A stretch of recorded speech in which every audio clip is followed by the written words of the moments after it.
묵상 기도하심으로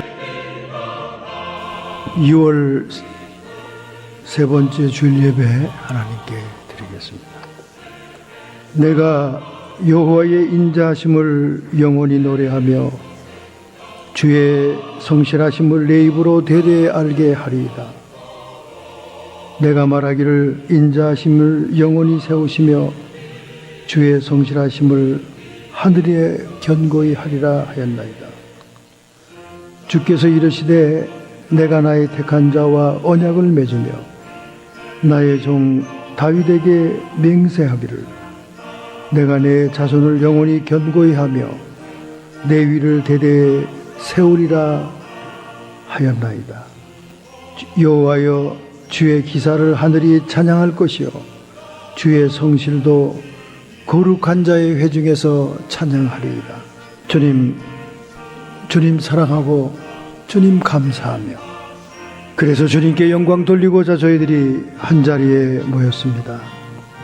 오늘도 우리의 찬양 중에 함께 하시는 주님, 주의 천군 천사와 함께 이곳에 함께 방문하셔서 거룩한 성령님의 기름 부음을 통하여 예배하는 예배를 거두어 주시옵소서.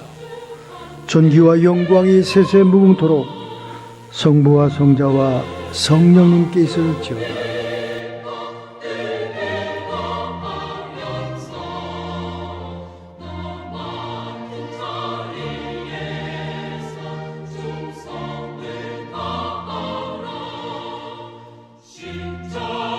나의 길, 나의 진리, 나의 생명이시여 오시옵소서. 주님은 우리에게 호흡을 주시는 자시며 모든 싸움을 종결시키는 진리이시나이다. 사망도 이기는 생명이시옵나이다. 나의 빛, 나의 축제, 나의 힘 되시는 주님 오시옵소서. 주님의 축제는 밝히는 빛이며 기어이 우리를 회개시키는 축제이시며 자기의 손님으로 만드시는 힘 되시나이다. 나의 기쁨, 나의 사랑, 나의 마음 되시는 주여 오시옵소서. 주님은 아무도 흔들 수 없는 기쁨이시며 아무도 나눌 수 없는 사랑이시며 사랑 안에 있는 즐거운 마음이십니다. 조지 허버트의 기도처럼 우리도 이 시간 용서받은 마음 속에 주님 모시고자 원하오니 길과 진리와 생명 되신 주님이시여 정결하게 된 우리의 심령에 찾아와 주시옵소서. 예수님의 이름으로 참회의 기도를 주님께 드렸습니다. 아멘.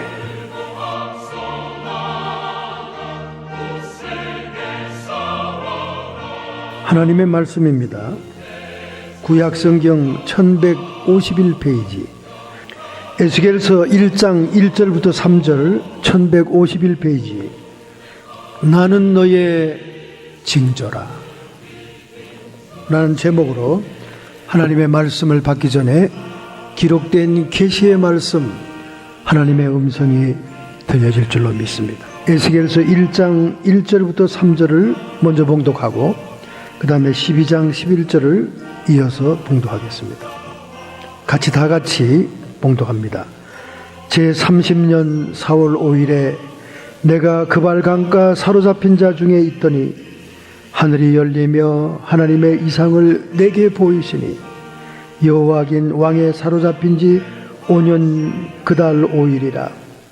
갈대아 땅 그발 강가에서 여호와의 말씀이 부시의 아들 제사장 에스겔에게 특별히 임하고 여호와의 권능이 내 위에 있으니라.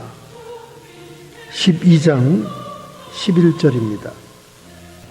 에스겔서 12장 11절 1164페이지 또 말하기를 나는 너의 징조라. 내가 행한 대로 그들이 당하여 사로잡혀 옮겨갈지니라. 아멘.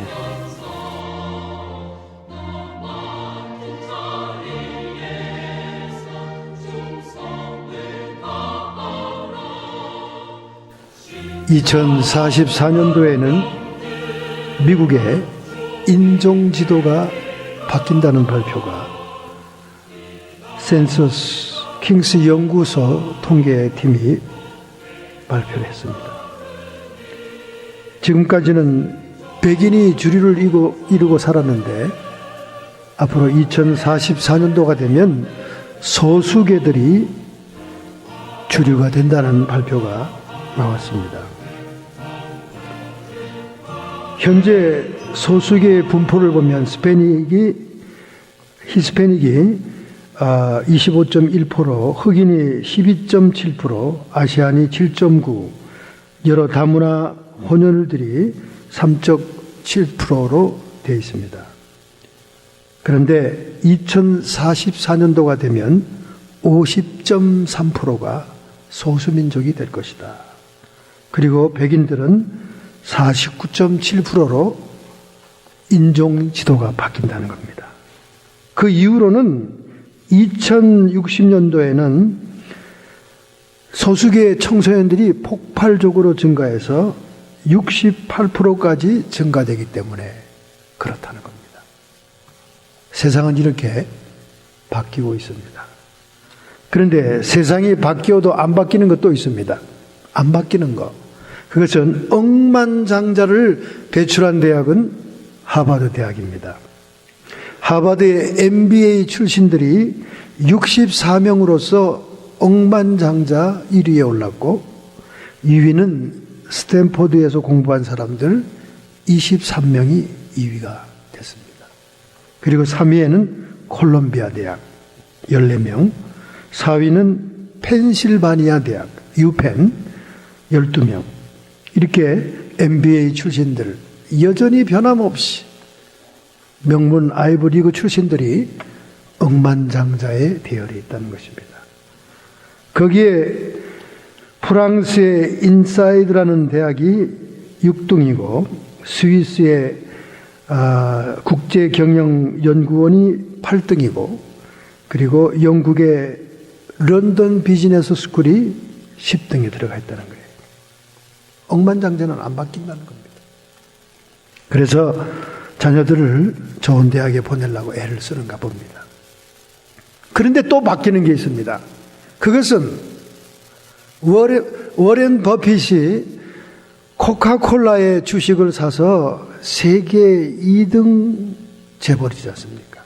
주식 재벌이죠. 생전 바뀌지 않을 것 같은 코카콜라가 지금 15년 만에 최대의 폭락과 최대의 감원을 하고 있다는 거예요.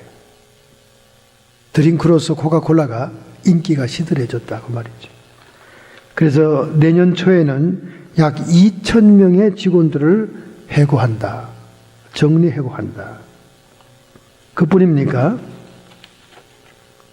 그 유명한 경매 사이트인 이베이는 2,400명을 해고할 계획을 세우고 있고 미국의 컴퓨터를 상징하던 IBM은 11만 명을 감원할 예정입니다. 이렇게 변하고 있습니다. 근데 안 변하는 게 또 있죠. 엎치락뒤치락입니다. 안 변하는 거. 돈방석 애플입니다. 애플은 캐시 가지고 있는 플로우가 자그만치 1790억 달러입니다. 그래서 애플은 지금 이 현찰을 흔들면서 어떤 회사를 살까 고민 중에 있다는 거예요. 그래서 디즈니 회사를 살까? 왜냐하면 소프트웨어를 개발하기 위해서. 아니면 아마존을 사들일까? 아니면 오토페이로 삼성을 눌렀기 때문에 마스터 비자 카드 회사를 살까? 아주 즐거운 비명의 고민을 지른다는 거예요. 나아가서는 심지어 페이스북까지 사들일까 하는데 페이스북의 가치는 자그마치 2130억 달러이기 때문에 캐시가 모자란다는 거죠. 이렇게 안 변하는 것은 애플의 캐시 능력입니다. 지금 애플이 또 4월 달에 스마트워치가 나오면 어떤 폭발적인 일들이 일어날지 모르죠. 그래서 삼성에서 그 스마트워치를 지금 엄청나게 차별화두기 위해서 동시에 출시되는데 개성을 갖고 더 애플을 압도하기 위해서 지금 눈에 불을 켜고 있다는 거예요. 이렇게 변하지 않는 것과 변하는 것들이 미국 땅에 있습니다. 그런데 이런 변화무쌍 가운데 우리가 제일 걱정해야 될 것은 기독교인들이 지라론을 믿기보다는 창조론을 믿었던 것이 80%입니다. 80% 창조론을 믿었어요. 하나님이 절대적으로 우주 만물과 인간을 창조했다. 80%입니다. 그런데 이 개신교 기독교인들이 지금 진화론을 버리고 창조론을 택하는 것이 45%로 떨어졌다는 거예요. 그만큼 미국에 가치의 변화가 일어나고 있는 겁니다.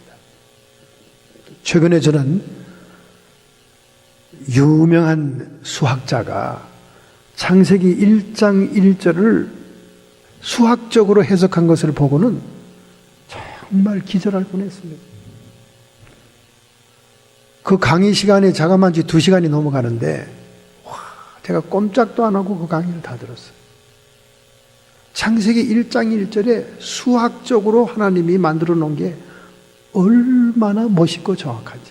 창세기 1장 1절에 공중권세 잡은 마귀의 숫자 666을 포함해서 인간의 창조와 하나님의 창조가 숫자적으로 다 거기 들어있는 거예요. 하나님이 수학적으로 과학적으로 정확하게 이 천지 우주 만물을 만들지 않았다면 컴퓨터가 무용지물입니다. 이 세상을 컴퓨터가 담을 수가 없어요. 왜 그런지 아세요? 컴퓨터 자체가 수학적인 기계이기 때문에 그래요. 하나님이 만든 모든 만물, 심지어 색깔과 음악의 멜로디, 리듬까지도 숫자로 환산할 수 없도록 만들었다면 컴퓨터는 이 세상에 나오지도 않습니다. 왜냐하면 컴퓨터는 모든 만물을 수학적인 숫자로 제로원으로 바꿔가지고 수학적인 조합으로 바꿔서 컴퓨터에 담아놨다가 다시 그걸 밖으로 내볼 때 숫자에서 사물로 바꾸는 겁니다. 저는 무릎을 쳤어요. 하나님이 지은 이 우주 만물 창조, 이 모든 것은 과학적으로 수학적으로 너무나 입증이 되는 거예요. 미처 인간이 발견하지 못하고 몰랐기 때문에 주님의 창조와 과학은 전혀 다른 별개의 세계인 줄 아는데요. 그렇지 않다는 거예요. 수학적으로 환산이 되지 않으면 컴퓨터가 작동이 안 돼요. 작동이 안 된다니까. 음악, 주파수하며 색깔의 모든 주파수하며 이 모든 것들이 수학으로 분류가 되기 때문에 컴퓨터가 담았다가 다시 똑같은 모습으로 내보낼 수 있는 거예요. 얼마나 하나님의 창조가 위대한지 몰라요. 그런데 이 창조론이 80% 개신교인들이 믿다가 지금은 45%로 하락이 되고 오히려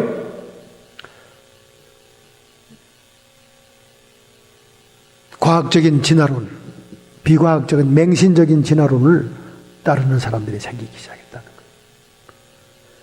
DNA를 발견하고 게놈 지도가 형성되고 이제 인간의 생명마저도 인간이 지을 수 있다는 그런 가능성을 보게 되니까 하나님의 인간 창조에 대해서 회의를 느낀다는 거예요. 그러나 여러분, 영혼을 만들 수 있습니까? 영혼을 어떻게 만들겠어요? 인간의 한계는 거기까지인 거예요. DNA로 모습을 만든다 하더라도 그건 짐승에 불과한 거예요. 영혼이 없는 짐승에 불과한 겁니다. 영혼을 창조할 수 없는 거예요. 인간의 한계가 그거예요. 미국과 세상이 변화되는 것과 변하지 않는 것이 있지만은 그러나 하나님의 진리, 하나님의 창조 이것만은 변하지 말아야 되는 그런 마음이 있는 것입니다. 바로 에스겔이 바벨론의 포로로 잡혀가서 그런 마음이었어요. 모든 백성들은 야훼 하나님께서 이 택한 언약의 백성을 버렸다. 그렇게 좌절 속에, 낭망 속에 노예 생활하고 있는 거예요. 그발 강가라고 하는 니풀 운하를 파고 있는 운하 작업에 동원된 포로들, 방중에 막사에는 하루 온종일 중노동한 그 노예와 같은 그들의 신음소리가 하늘을 울립니다. 고통스러워서. 그러니 절망이죠. 소망이 없는 것입니다. 그러나 제사장 집안의 부시의 아들 에스겔을, 아버지 제사장 부시의 아들 에스겔, 제사장입니다. 제사장은 하나님과 백성들 사이에 중보자의 역할을 하는 사람 아닙니까? 그는 이 고통의 현장, 이 절망이 납덩어리처럼 백성들을 누르고 있는 이 중노동의 현장에서 그는 5년 동안이나 강가에서 기도합니다. 강가에서. 여러분은 산기도 해보셨죠? 산기도만 기도가 잘 되는 게 아닙니다. 물가나 바닷가에서도 기도가 잘 돼요. 저도 금문교 넘어 저희가 학교 가는 길 옆에 비치들이 많은데 정말 답답하고 어려운 일이 있을 때 그 비치가에 바위 덩어리에서 파도 소리가 들리는데 기도하면요, 기도 집중이 잘 됩니다. 그 파도를 이기기 위해서 부르짖잖아요. 그런데 우리 한국 사람들이 바닷가에서 떼거리를 몰려가서 통성기도를 한 거 아닙니까? 그랬더니 어떻게 됐겠어요? 경찰 헬기가 떴죠. 헬기가 떠서 드디어 우리 한국 사람들은 참 별난 민족이에요. 전복 잡다가 다 들어가고, 게 잡다가 들어가고, 거기다 기도하다가 또 꼭 들어갑니다. 바로 그 바위 꼭대기 위에 있는 식당에서 팍 포치에 앉아가지고 바다를 구경하며 깜빡거리는 그 등잔에서 막 무드를 잡는 연인들이 밥을 먹고 있는데 그 밑에서 악다구리 쓰는 소리가 들리니까 이게 웬 지옥이냐 하고 폴리스를 부른 거 아닙니까? 그때는 그 한때 사람들 말고 수많은 개미떼 같은 사람들이 바위에 앉아가지고 막 소리를 질러대니까 이거 큰 문제가 났나 보다 하고 헬기가 뜬 거죠. 헬기가. 그런 사건이 샌프란시스코에 있었다 그 말이에요. 자, 어제 우리 한민족은 뛰어난 민족입니다. 그러나 어쨌든 혼자 파도 소리를 이기려고 막 하면서 통성기도 하기 정말 좋아요. 바닷가에서. 여러분 한번 기회 나면 한번 해보세요. 폴리스가 동원될 정도로는 하지 말고 혼자 기도하는 건 뭐 들리지도 않아요. 바로 이 에스겔이가 니풀 강가, 그 운하 작업을 하고 있는 중노동의 현장, 그 백성들 사이에서 조금 떨어져 있는 강가에서 5년 동안 하나님께 통곡하며 기도하는 겁니다. 하나님 정말 이 민족을 버린 겁니까? 정말 하나님께서는 더 이상 우리 민족 속에 없는 것입니까? 저들이 절망 중에 신음하고 있습니다. 아마 지금 북한에 있는 우리 동포들 가운데, 성도들 가운데 이런 기도를 하는 분들이 많을 거예요. 그들은 소리 안 나는 신음으로, 소리 안 나는 애끓는 고통으로 기도하고 있을 거예요. 그런데 드디어 응답이 오잖아요. 드디어. 이미 성전을 떠나 있고 그들은 하나님이 임재하는 성막에 멀리 떨어져 있는 그때 성전이 다 해파되지 않습니까? 그런데 시간의 지성소, 신학적으로는 시간의 지성소라고 그래요. 공간의 지성소가 예루살렘 성전이었다면 바로 그발강가 리풀 은하를 파고 있는 그 중노동의 현장에서 하나님의 임재를 보는 거예요. 비행접시 같습니다, 여러분. 여러분 에스겔서를 집에 가서 읽어보면 꼭 비행접시 현상 같아요. 그래서 이 비행접시 문제가 이 에스겔서에 나오는 현상으로 이렇게 비유돼 가지고 이해가 되지요. 그래서 마귀들이 이 하나님의 임재의 형상을 본따서 UFO를 만들었다. 그래서 그 UFO는 뭐냐? 장차 하나님의 성도들이 주님이 재림하실 때 휴거하는 것을 변명하기 위한 작전으로 조작하고 있다는 거예요. UFO를. 그 UFO는 홀로그램이나 이런 레이저를 얼마든지 만들 수 있대요. 여러분 홀로그램 알죠? 헐리우드의 그 오스카상 골든 디스크상 이거 할 때 그 죽은 가수들 무대에 나와서 막 춤췄잖아요. 노래하고. 홀로그램으로 만드는 거예요. 요즘은 홀로그램으로 입체적인 형상을 다 만듭니다. 이미 세상에 없는 타기한 배우들, 그 배우들을 추모할 때 홀로그램을 비치잖아요. 저번 마이클 잭슨인가 나와서 막 춤을 추잖아요. 사람들이 놀래잖아요. 이게 진짜 이게 살아서 왔나? 홀로그램이에요. 입체적으로 형상을 때리는 거예요. 그런 식으로 홀로그램을 공중에 만들어서 UFO 현상을 만든다는 거죠. 모방을 좋아하는 사탄이 바로 에스겔서에 등장한 시간의 지성소, 하나님의 임재의 모습을 그대로 흉내내서 UFO 현상을 만들었다는 거예요. 왜 그러냐? 휴거를 변망하기 위해서. 택한 자들이 휴거돼서 올라가면 남은 자들이 뭐라 그러냐? UFO가 데려갔다. 그렇게 얘기하려고 지금 그렇게 한다는 거예요. 근데 여기 에스겔에 보면 정말 UFO 같이 생겼어요. 그걸 이렇게 베델 성서를 만든 그 루트란 교회에서 그 그림으로 만든 그 화보에 보면 꼭 UFO 같아요. 빛이 막 비치고 막 그 안에 막 다리가 달려. 그게 시간의 지성소라고 그럽니다. 신학적으로. 그들은 예루살렘을 멀리 떠나 있지만 에스겔은 그 발강가에서 하나님의 임재를 만나게 된 거예요. 그래서 하나님이 그를 능력을 부어주시고 그를 끌어올리기도 하십니다. 마치 UFO가 사람을 끌어가는 것처럼 그 끌어올리기도 하죠. 그래서 에스겔이라는 이름 히브리 말은 하나님이 강하게 하신다. 절망에 빠져 있고 소외감에 빠져 있고 하나님이 버렸다는 그런 낙심에 빠져 있는 그들에게 하나님의 임재가 임하는 거지. 하나님은 어디에나 계시다. 예루살렘 성전에만 있는 게 아니다. 내가 고통의 현장에서 울부짖을 때 주님은 너에게 지금 함께 하신다. 참 여러분 경이롭죠. 여러분이 이미 다 읽었을 줄 알겠지만 정말 경이로운 하나님의 임재를 보게 됩니다. 그는 거기서 하나님의 사명을 받게 되는 거예요.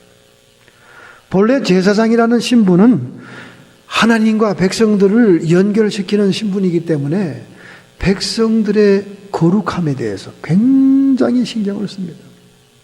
왜냐하면 거룩함이 없이는 하나님을 뵐 수가 없어요. 거룩함과 화평이 없이는 하나님을 볼 수 없느니라. 할렐루야. 여러분 이거 중요한 키 포인트예요. 거룩함과 화평이 없이는 주를 볼 수 없느니라. 할렐루야. 그래서 주님을 만난다는 이 제사장들은 거룩함과 화평의 사람들이 돼야 되는 거예요.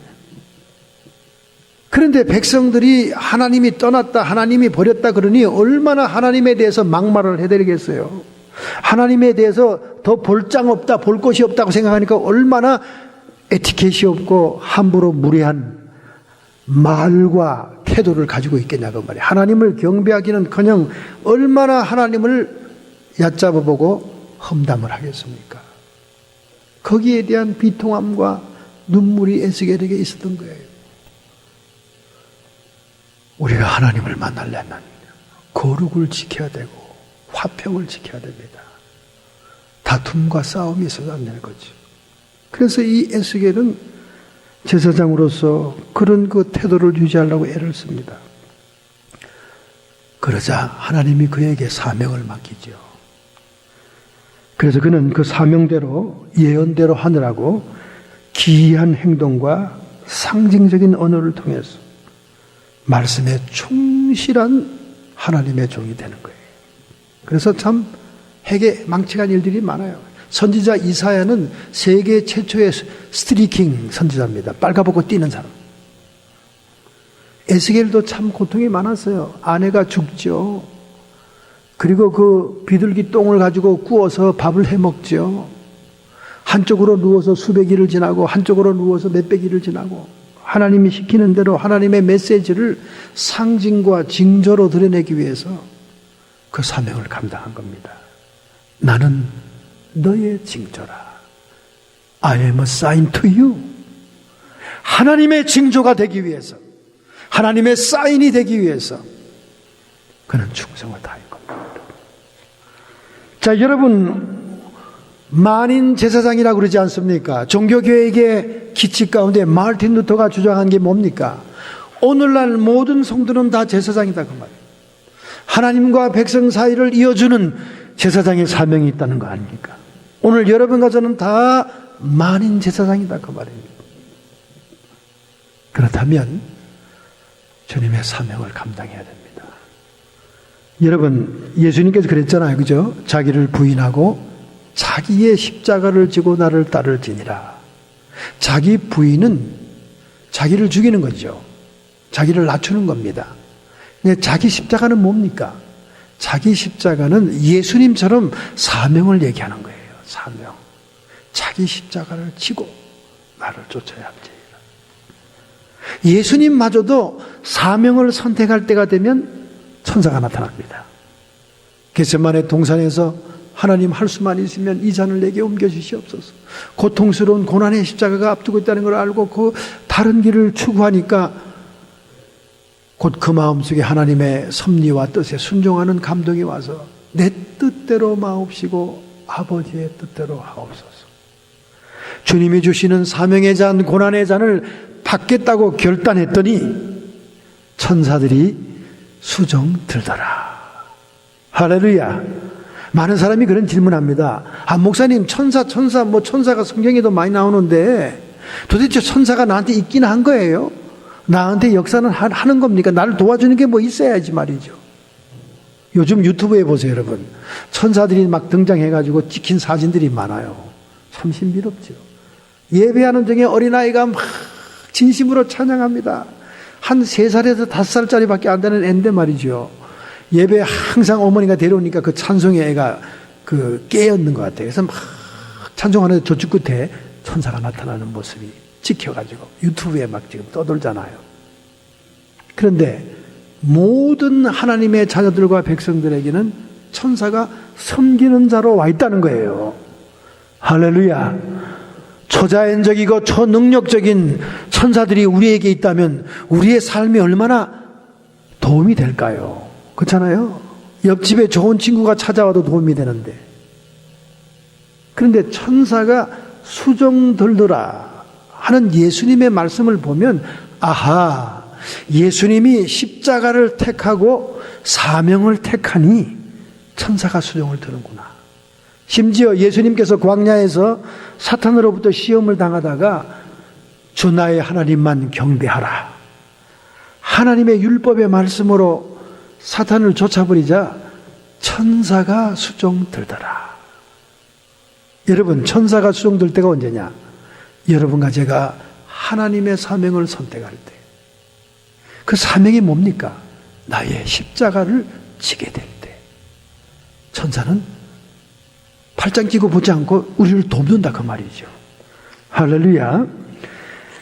잘 됐습니다. 오늘 바로 에스겔이가 아무것도 할 수 있는 일이 없는 무능한 이방 땅 포로 노예의 현장에서 하나님의 임재를 만난 다음 하나님의 사명을 받은 것처럼 우리가 구체적으로 내가 사명을 갖는 게 무엇이냐, 십자가를 지는 게 무엇이냐를 에스겔을 통해서 깨닫는다면 우리도 천사의 수종을 받을 수 있을 줄로 믿습니다.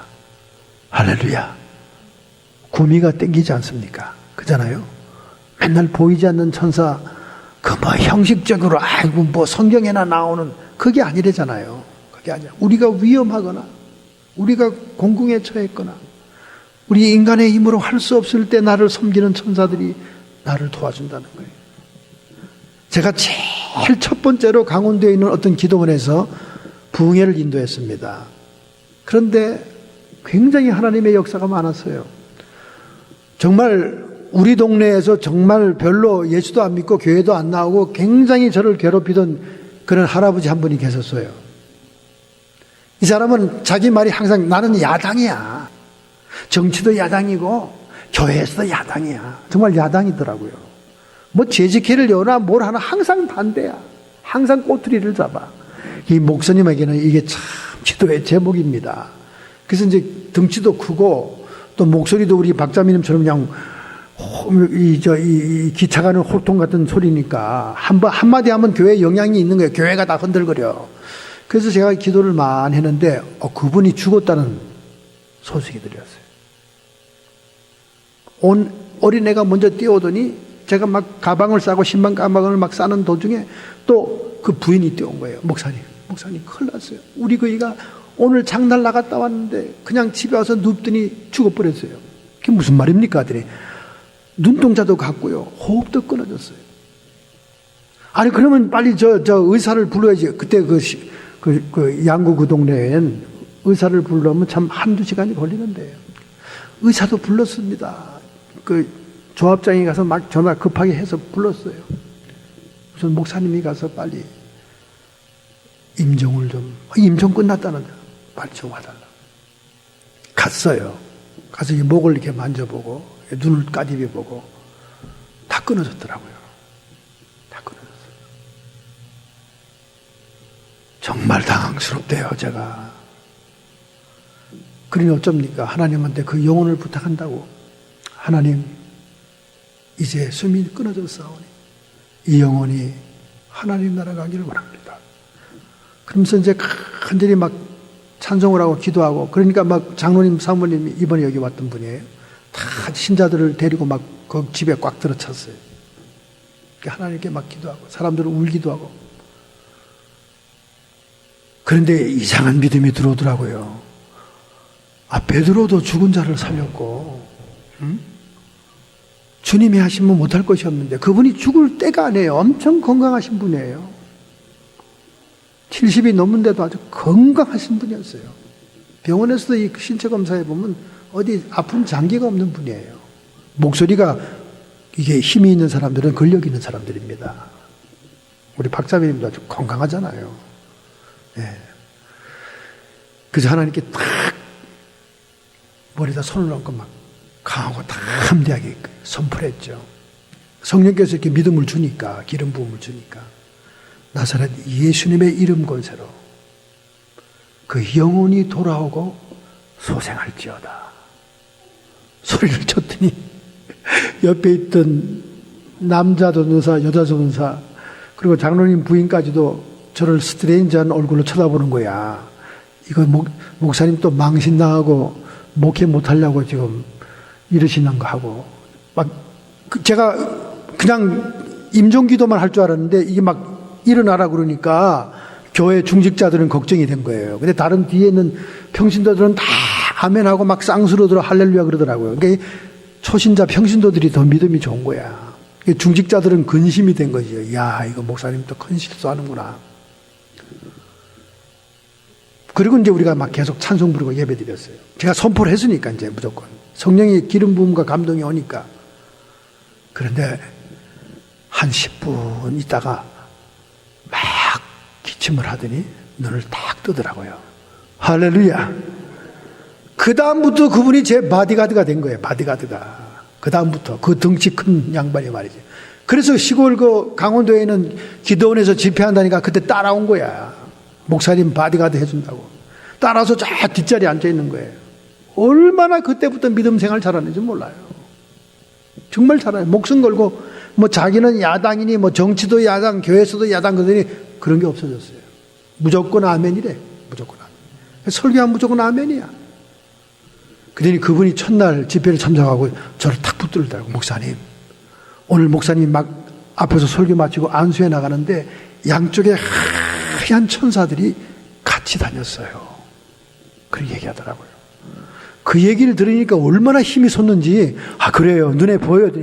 내 눈에 보였어요. 보였다는 거예요. 옆에 막 건장한, 자기가 이제 바디가드라고 이렇게 막 자처하니까 아마 하나님이 보여준 거겠죠. 목사님 주변에는 천사들의 바디가드가 있다는 걸 보여준 거죠. 막 기골이 장대한 그런 천사들이 너무 두렵더래, 자기가 보니까. 목사님만 안수하고 막 지나가는데 따라다니면서 보좌를 하더라는 거예요. 할렐루야. 저는 확실히 믿습니다. 하나님의 사명을 감당하고 하나님의 일을 할 때는 반드시 천사들이 함께 한다는 걸 믿습니다. 할렐루야. 그렇다면 에스겔이 받은 사명처럼 우리도 내 십자가를 진다는 게 뭐냐 구체적으로. 첫째, 오늘 본문 33장 1절부터 6절에 나옵니다. 그러나 파수꾼이 나팔을 불지 아니하면 그 죄를 내가 파수꾼의 손에서 찾으리라. 여러분과 저가 사명을 감당하고 십자가를 진다는 첫 번째 의미는 파수꾼의 사명입니다. 할렐루야. 여러분, 파수꾼은 깨어서 경성에서 성벽 꼭대기에서 적진을 향해 눈을 뜨고 보는 겁니다. 즉, 이 파수꾼은 먼저 우리에게 기도의 사명을 얘기하는 거예요. 우리가 육신의 눈을 뜨고 앞만이 부라리고 쳐다보고 있어도 보이는 것은 자연밖에 없습니다. 그러나 기도의 눈을 감고 하나님께 기도할 때는 성령이 영적인 세계를 보여준다는 거예요. 그래서 파수꾼의 사명은 영적으로 깨어있어 경고하고 분별하는 사명입니다. 우리가 십자가를 진다는 것은 파수꾼의 사명을 감당하는 거예요. 중보 기도자의 사명입니다. 여러분 주변에는 이웃을 욕하지 마세요. 여러분의 직장 동료들을 흉보지 마세요. 여러분의 가족들을 원망하지 마세요. 그것은 여러분의 기도가 없기 때문에 그런 거예요. 모든 잘못을 내가 기도 부족해서 그랬다는 진심으로 그런 마음이 나와야 여러분과 제가 파수꾼 사명을 감당한 거예요. 근데 우리 주변의 사람들에게 얼마나 원망이 많습니까? 파수꾼이라는 히브리 말은 미슈마로, 보호하고 감시한다. 시대와 적들을 분별하고 영적으로 깨어있어 가정과 교회와 나라와 민족을 위하여 사명적인 기도를 해야 됩니다. 얼마나 여러분과 저의 기도의 삶이 해이해졌어요. 얼마나 기도 안 하고도 뻔뻔하게 살고 있습니까? 사무엘 선지자는 내가 기도 쉬는 죄를 범하지 아니하리라. 마땅히 파수꾼의 사명자들은 기도가 사명인데 기도를 쉬게 되면 죄라는 거예요. 죄라는 거예요. 여러분, 특별한 시간과 장소를 정해서 기도하기가 불편하면 침대에 잠자리에 들기 전에 그리고 침대에서 잠자리에서 일어나면서 그때라도 내가 기도하리라 그렇게 작정하시기 바랍니다. 그러면 그 시간과 장소는 분명히 지켜질 수 있어요. 그리고는 성령께서 여러분에게 주시는 대로 주변의 사람들을 놓고 깨어 기도해야 됩니다. 이게 파수꾼의 사명이에요. 나에게 인연이 되었고 나에게 붙여준 사람들인데 내가 기도가 부족해서 그들이 하나님께 돌아오지 못한다면 그 핏값은 내 파수꾼의 손에서 받게 된다고 말이에요. 얼마나 무서운 얘기입니까? 이거는 선택이 아니라 필수인 거예요. 그래서 우리는 십자가를 진다는 것은 십자가가 얼마나 고난이고 고통스러운 걸 얘기합니까? 우리가 파수꾼의 기도를 해야 돼요. 저희 아버님 모교회는 파수꾼 기도라는 제도가 있었어요. 24시간 돌아가면서 다 교회 기도실에 와가지고 자기가 맡은 기도 시간을 꼭 매일매일 했습니다. 그리고 교회의 교역자들은 돌아가면서 파수꾼 기도에서 철야 기도를 했어요. 시간을 정해놓고. 보통 사람은 그 시간이 못 오잖아요. 12시부터 새벽 기도하는 4시나 5시까지는 교회 부목사, 전도사들이 돌아가면서 그걸 채웠습니다. 기도가 쉬지 않는 거죠. 이런 전통은 헤른후트라고 하는 진젠돌프 백작이 공동체를 형성했던 그 모라비안 교도들에게 내려왔던 전통이에요. 그들은 100년 동안이나 이 전통을 지켰기 때문에 세계 만방의 선교사들을 파송할 수 있었습니다. 여러분이 십자가를 진다는 것은 기도의 사명, 파수꾼의 사명을 감당하는 거예요. 아유 목사님, 나 하나가 뭐 기도하고 안 하는 게 무슨 큰 차이가 있어요. 아닙니다, 여러분. 아니에요. 저는 영적으로 사람들을 기도해 주다 보면 정말 신앙이 없고 정말 믿음이 없으며 성경 지식도 없는 사람들이 응답을 받는 것을 볼 때가 많습니다.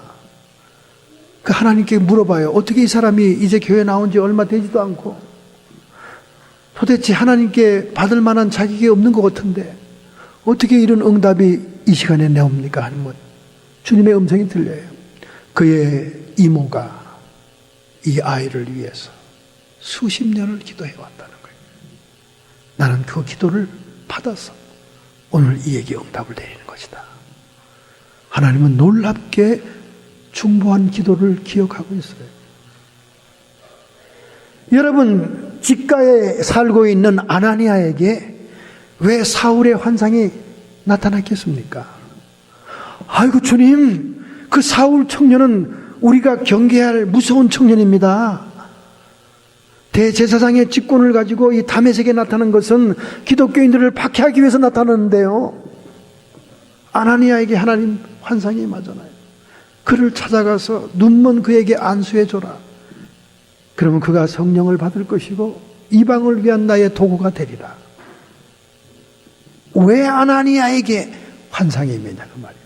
아나니아가 다른 어느 누구보다 사울이라는 청년, 열성 바리새인 분자가 나사렛 이단이라고 하면서 교인들을 핍박하는 문제를 놓고 파수꾼 기도를 했기 때문에 하나님이 그를 찾아와서 그에게 그 사명을 맡긴 거예요.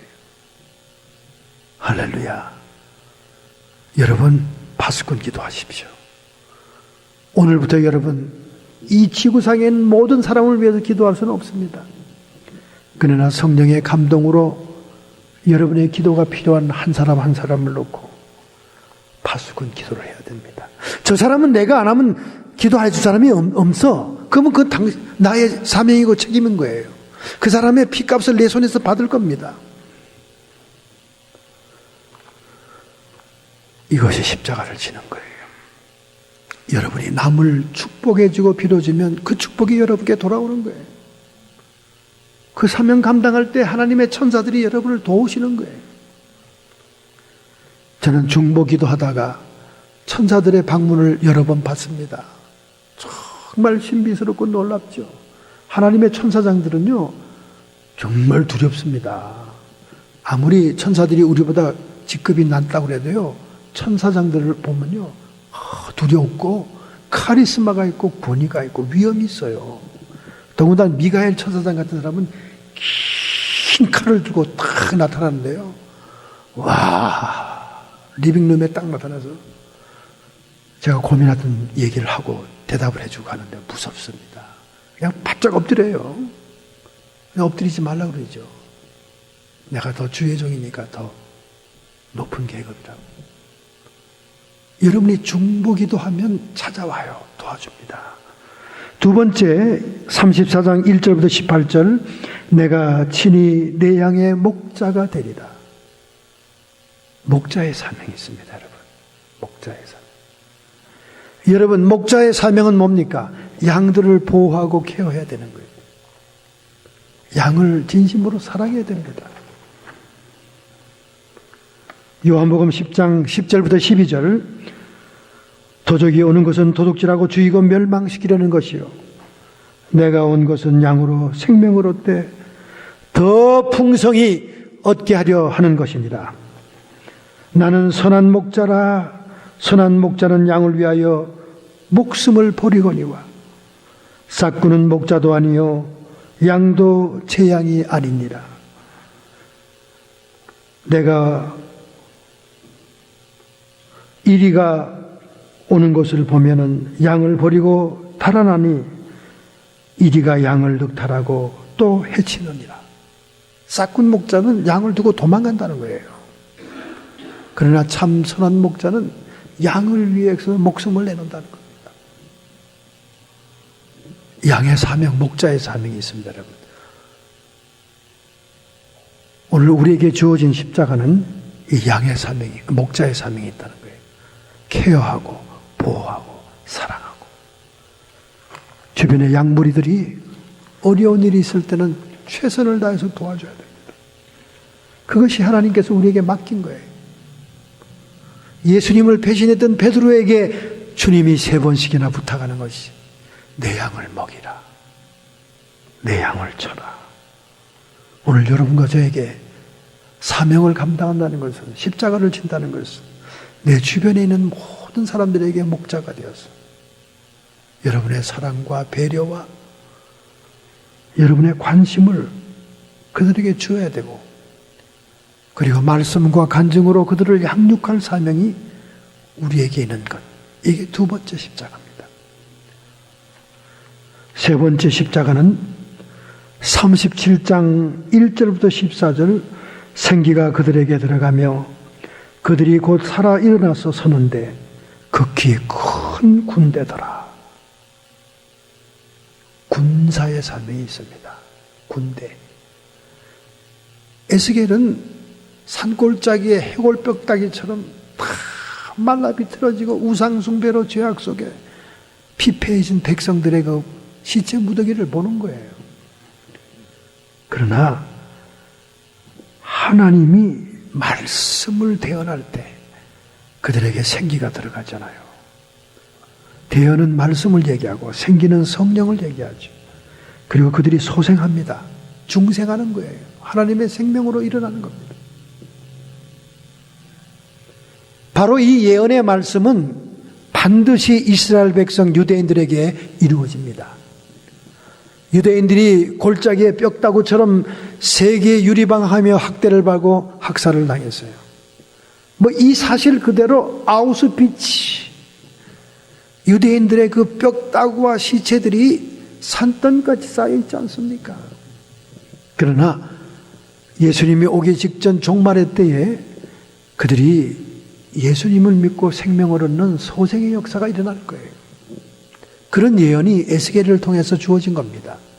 그뿐만 아니라 오늘날 여러분과 저도 하나님의 군사로서 하나님의 말씀을 선포하고 하나님의 성령이 그들에게 들어가 그들이 소생하는 중생의 역사, 구원의 역사를 감당하는 영적인 군사가 되어야 된다 그 말이에요. 할렐루야. 우리는 하나님의 말씀을 선포해야 돼요. 우리의 기분과 우리의 믿음과 확신에 좌우되지 말고 하나님의 말씀을 선포할 때 그 말씀의 약속을 따라 진리의 영이신 성령이 사역을 하는 거예요. 성령이 움직여 주시는 겁니다. 그래서 사람들에게 변화와 소생이 일어나는 거예요. 우리 사모님과 제가 주중에 탄식을 하고 고민한 일이 많았습니다. 왜 이렇게 우리 교회만 두고 얘기하는 게 아니에요. 사람들이 변화되지 않을까? 왜 이렇게 그대로일까?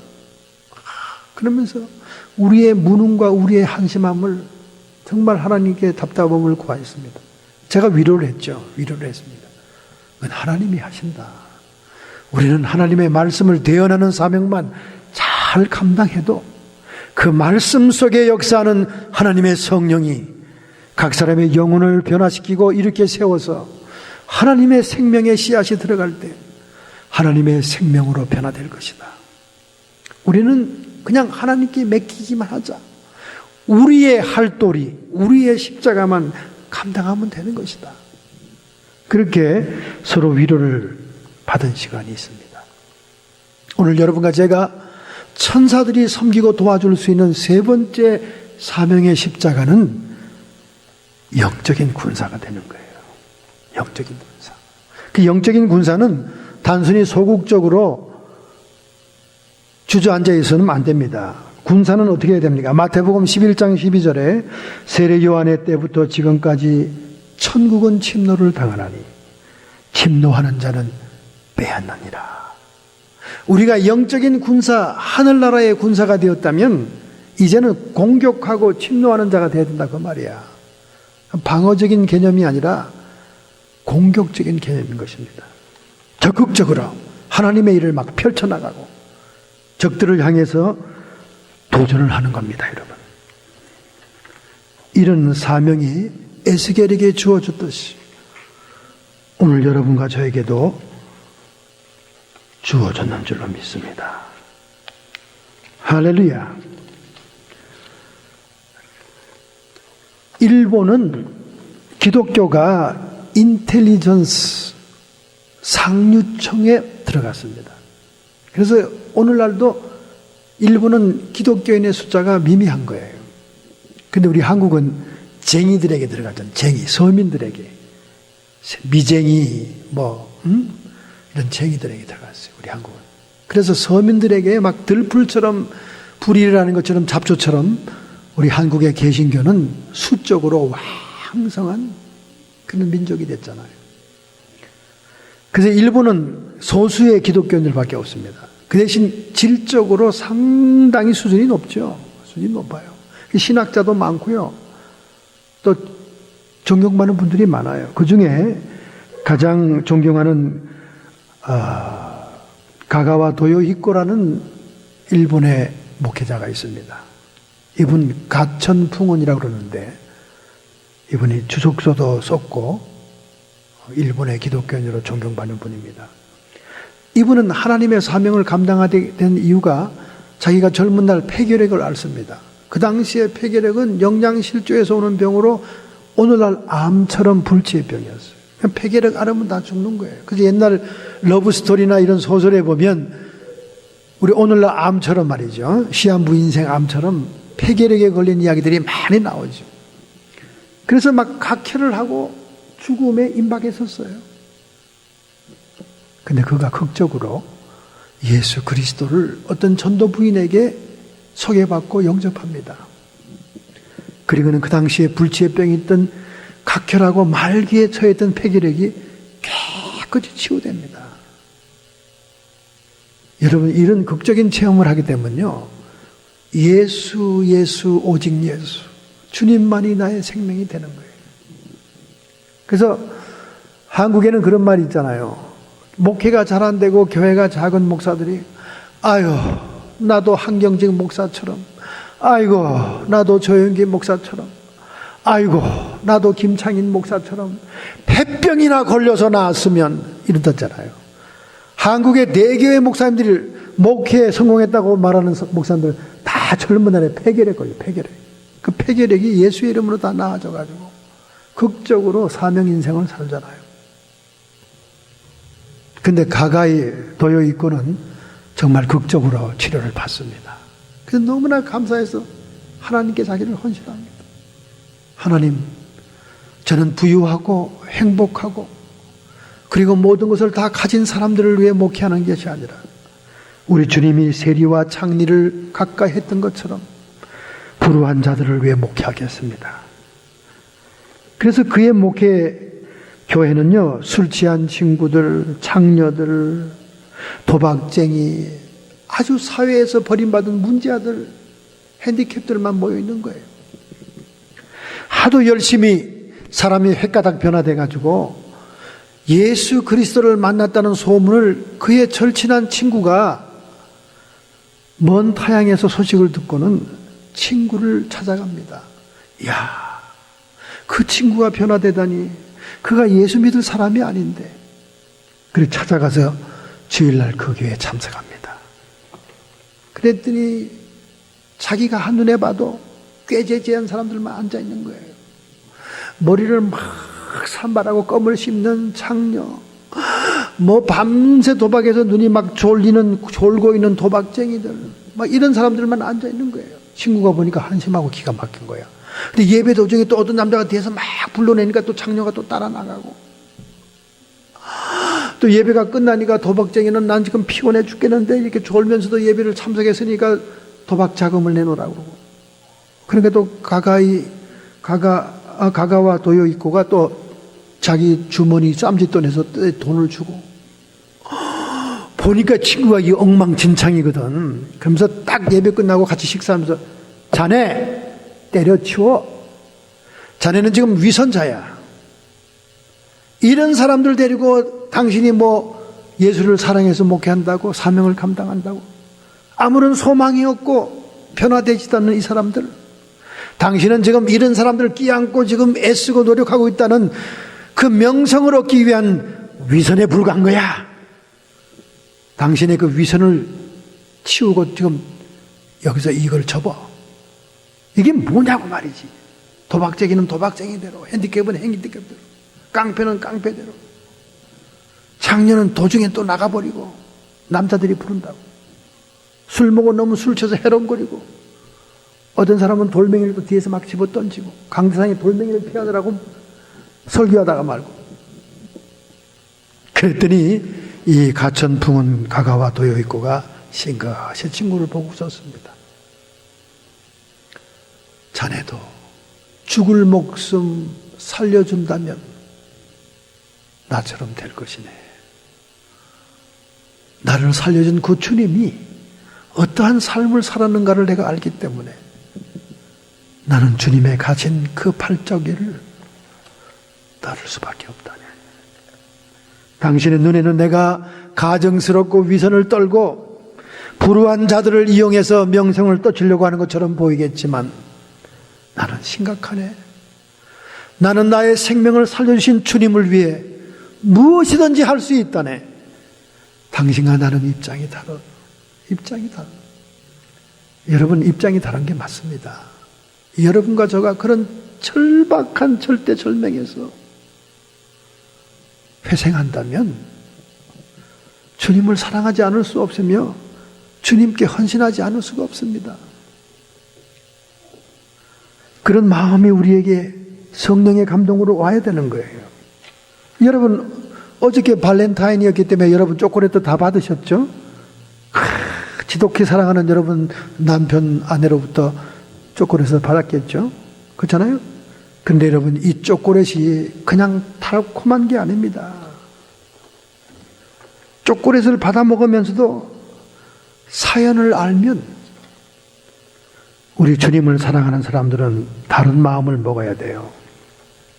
이 초콜릿 생산국이 코티드부아르 1등 국가 서아프리카입니다. 두 번째는 가나예요. 이 두 나라에서 1, 2위로 거의 초콜릿이 다 생산됩니다. 그런데 이 초콜릿을 생산하기 위해서 노예와 같이 어린아이들을 부려먹는 악덕 농장주들에 의해서 초콜릿이 생산된다는 거예요.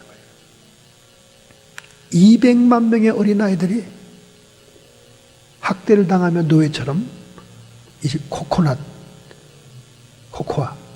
열매를 딴다는 거예요. 그들은 성인이 $2의 임금을 받으니까 어린아이들은 먹여주는 것만 가지고 노예처럼 산다는 거예요. 환경단체가 이 사실을 알고는 불매운동을 벌이고 있는 거예요. 정말 선한 농장주가 제대로 종업원들을 대우하고 제대로 임금을 주는 그런 농장에서 나오는 초콜릿만 우리가 사 먹자. 우리가 초콜릿을 즐기면 즐길수록 수백만 명의 어린아이들이 짐승처럼 노예처럼 학대를 당하고 있다. 여러분, 우리가 주님의 마음을 가지게 되면요, 이런 사정을 알게 됩니다. 다이아몬드가 피의 다이아몬드인 거 여러분 알고 있죠? 웨딩하는 사람이 다이아몬드를 서로 주고받으면 그거만큼 행복한 것이 없는데, 그 다이아몬드는 피의 다이아몬드, 피. 수많은 사람들이 죽고 생산되는 다이아몬드예요. 이 다이아몬드는 세계적인 마피아나 이런 조폭 단체들이 휘두르고 있는데요, 그 이권을 서로 차지하려고 얼마나 많은 사람을 죽이는지 몰라요. 그래서 그 특집 영화도 나왔습니다. 소설도 나왔고요. 블라드 다이아몬드라고. 하나님의 형상대로 지음받은 사람을 살상한 물건이나 이건 저주가 따르는 거예요. 저주가. 무죄한 자의 피가 발린 피의 다이아몬드입니다. 그 다이아몬드도 불매운동 하잖아요. 진짜 그리스도인들은. 우리가 추구할 것은 다른 것입니다. 로마의 황제 리키니우스 시대입니다. 그때 알메니안 기독 신자들을 무참하게 박해하고 학살할 때입니다. 그런데 로마 군대 가운데는 썬더 웨리어라고 하는 울의 연대가 있었어요. 로마군이라고 해서 세상에 나가서 다 전쟁에 이깁니까? 자기의 자식들과 자기의 마을과 자기의 민족을 살리려고 하는 적군들이 목숨을 걸고 달려듭니다. 기습작전, 게릴라 작전, 별작전으로 다 괴롭히죠, 로마들을. 로마 군인들이 실패하는 장소마다 황제가 특별히 보내는 군사가 있어요. 그게 우레 군단, 썬더 워리어입니다. 얘들이 가면 무너지던 로마 군대가 다시 일어나고 승전하는 거예요. 그러니 해결사들 아닙니까? 마치 미국의 실 부대가 이번에 날아가서 누군가 알카에다 두목을 죽인 것처럼 이 실 부대 있잖아, 실 부대. 특수 게릴라 특전단들. 바로 이 썬더 워리어가. 그런데 이 썬더 워리어가 가는 데마다 로마 군대를 자존심을 세워주고 이기게 되는 이유가 있었어요. 그 연대 안에는 40명의 기독교인이 있었습니다. 할렐루야. 이 40명의 기독교인들이 나라를 위해 기도하고 전쟁에 목숨을 걸고 사명처럼 달려드니까 해결사가 될 수밖에 없는 거지, 여러분. 생각해 봐요. 로마가 패전하고 로마가 이방족들에게 밀릴 때 황제가 해결사를 보내면 이 워리어가 다 이기는 거예요, 이 연대가. 그런데 황제 리키우스 시대 때 기독교인을 박멸하고자 하는 칙령을 내리면서 이 부대의 사령관은 고민하게 됩니다. 셀프트니우스라고 하는 장교가 고민하게 돼요. 그에게 그 특명이 내립니다. 썬더 워리어 이 연대가 로마를 살려주는 군대이긴 하지만은 그 안에 기독교인이 있으니까 이번에 다 잡아내라. 그래, 기독교인을 조사하니까 40명이었어요. 전쟁터였지만 얼음이 얼려있는 강가에 40명을 다 몰아냈어요. 그리고 밤새도록 그들에게 기회를 줍니다. 누구든지 이 강가에 따뜻한 막사와 그리고 음식과 이불이 있는 이곳에 예수의 이름을 부정하고 나오는 자는 살려준다. 그렇지만 너희들이 끝까지 버틴다면 강 얼음 위에서 죽어야 될 것이다. 정말 추웠던 그런 때입니다. 독일 지역에 있는 추운 지방입니다. 밤새도록 안 나와요. 아무도 안 와요. 근데 새벽녘에 너무 견디기 힘드니까 강가에는 모닥불이 켜있고 산의 진미를 먹으면서 기다리고 있는 그 병사들 앞에 너무 죽겠으니까 한 병사가 일어나서 예수님을 배신한다고 그러면서 막사로 들어갔어요. 그러니까 거기서 막 축제가 일어났죠. 축제가 일어나서 막 환영하고 불러드렸습니다. 그런데 담당 지휘관이었던 셀프로니쿠스는 너무나 고민을 하고 있었습니다. 갈등을 하고 있었어요. 한 사람도 미동이 없던 그 자리에 한 사람의 배신자가 나왔어요. 근데 굉장히 울컥거리며 감동이 온 겁니다. 저 배신자의 자리를 내가 채워야 되는 건 아닌가. 담당 지휘관이 뚜벅뚜벅 걸어가지고 그 배신자가 나왔던 자리에 앉은 거예요. 그리고는 40명의 믿음의 군사들과 함께 그 자리에서 동사돼서 죽었다는 얘기입니다. 이 지휘관 셀프로니쿠스가 얼마나 감동을 받고 그 예수의 이름을 위해 전심전력으로 로마의 해결사가 되었던 그들이 신앙마저도 철두하게 지키는 그 모습을 보고는 저것이 진짜다. 저것이 진리다. 그가 제 발로 걸어가 자신도 순교했다는 것입니다.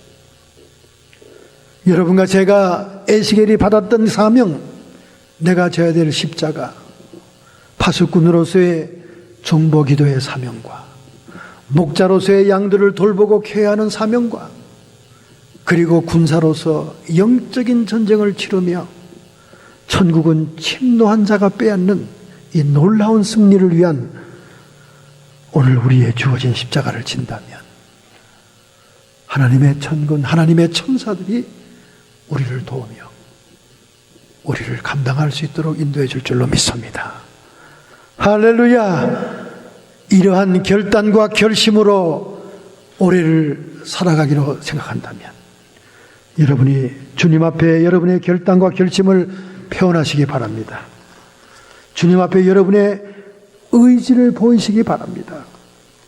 전능자의 손길이 우리와 함께하고 있고 우리는 미약하고 감당할 수 없는 존재들이지만 에스겔처럼 절망 가운데서 하나님의 임재와 하나님의 주시는 능력을 힘입어 사명 감당할 때, 나의 지어진 십자가를 감당할 때 하나님은 우리를 붙잡아 주시고 끌어올려 주실 줄로 믿습니다. 하나님 아버지, 우리의 삶과 신앙의 삶이 너무 안일하고 나태합니다. 주님, 신앙마저도 나에게 집착하고 자신에게 도취되어 있습니다. 오늘 나를 벗어날 수 있도록 인도하여 주옵소서. 내 주변을 살펴보게 해 주옵소서. 이 미국 땅과 우리의 조국을 위해서 기도할 수 있게 해 주옵소서. 에스겔서 38장에 예언된 대로 엘람에 초토화되고 전쟁이 일어났을 때 붓과 도갈마와 고멜과 저 북방의 러시아가 함께 전쟁에 합류하여 세계의 3차 대전이 시작되고 이스라엘이 승리함으로 적그리스도와 평화의 언약을 맺을 때 제3의 성전 환란 성전이 지어지며 이 땅에는 후 3년 반의 환란의 때가 오는 줄로 믿습니다. 하나님, 저희들 순교의 신앙을 갖게 해 주옵시고 믿음을 지키는 예수 사랑의 신앙을 갖게 해 주셔서 능히 이 환란을 승리하고 이기는 자 되어 하나님 나라에서 종려가지를 흔들며 유리바다 위에 찬양하고 예배하는 이기는 자의 성도 되기를 소원합니다. 결단하고 결심하는 성도들을 축복하여 주시옵소서. 성도의 육체와 정신과 영혼 속에 침투하는 모든 세력들, 질병들아, 예수 그리스도의 이름으로 그 고통과 함께 이 시간 치료함을 받을지어다.